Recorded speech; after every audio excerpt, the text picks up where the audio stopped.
Қазақстанда әрбір 6-шы отбасы бала сүйе алмай отыр. Олардың 30% жасанды ұрықтандыру қызметіне жүгінуге мәжбүр. Жыл сайын бұл медициналық қызмет түрін тегін алу үшін мемлекеттен 1000 квота бөлінеді. Бұл ана болғысы келетін әйелдердің бәріне жете бермейді.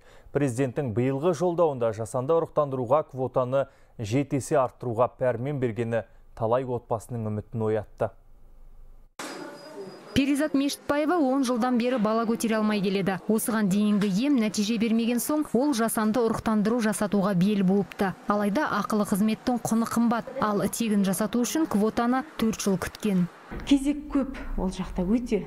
Өйткені квотаның саны берілетін 1000 штук қана ғой. Бәріне бірдей жетпейді. Енді естіп 7000 квота беріледі дегенді Тоқаевтың аңсаған сәби деген бағдарламасы арқылы. 10 жыл бойы күттік, болады ғой, кейбір кісілер отбасынан бетіп ажырап кетіп жатады.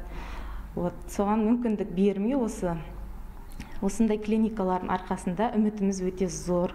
Құны 1 миллион теңгеден асатын бұл медициналық қызметті елімізде 2010 жылдан бері мемлекет есебінен тегін алуға мүмкіндік бар. Алғашқы жылдары 100 отбасы репродуктивті технологиялар арқылы нәрестелі болған. Квота саны жыл сайын өскенімен сұраныста азаймай отыр. Әйелдер квотаға кезекке тұрады да оны 3-4 жыл күтеді. Бұл уақытта бәрі кеш болуы мүмкін. Мәселен, 28 жаста тұрса, кезегі келгенде жасы 32-де болады. Өкінішке орай, уақыт өткен сайын әйелдің бала көтеру мүмкіндігі де азаяды. 2021 жылдан бастап квота санын 7000-ға жеткізу туралы шешім біз үшін күтпеген жағдай болды. Осы 2 күнде бізге хабарласқан, үмітін жеткізген әйелдерде есеп жоқ.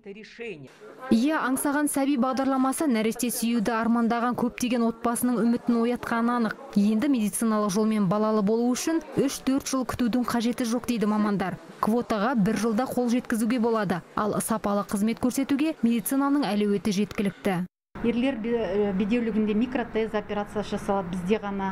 Және генетикалық эмбриондарды толықтай тексеретін жағдайдамыз біз қазір. Яғни жатырға орналастырмай жатып, эмбрионның денсаулығын тексеріп бере аламыз. Салуға бола ма, болмай ма. Әрине, бұның бәрі ақылы. Статистикаға сүйенсек, ажырасқан отбасылардың 20% бала болмағандықтан екі жаққа кетеді екен. Сондықтан жасанды ұрықтандыру арқылы балалы болу мыңдаған отбасыны сақтап қалады дейді мамандар. Гүлжан Көленқызы, Сержан Жұмабаев, Хабар 24, Алматы.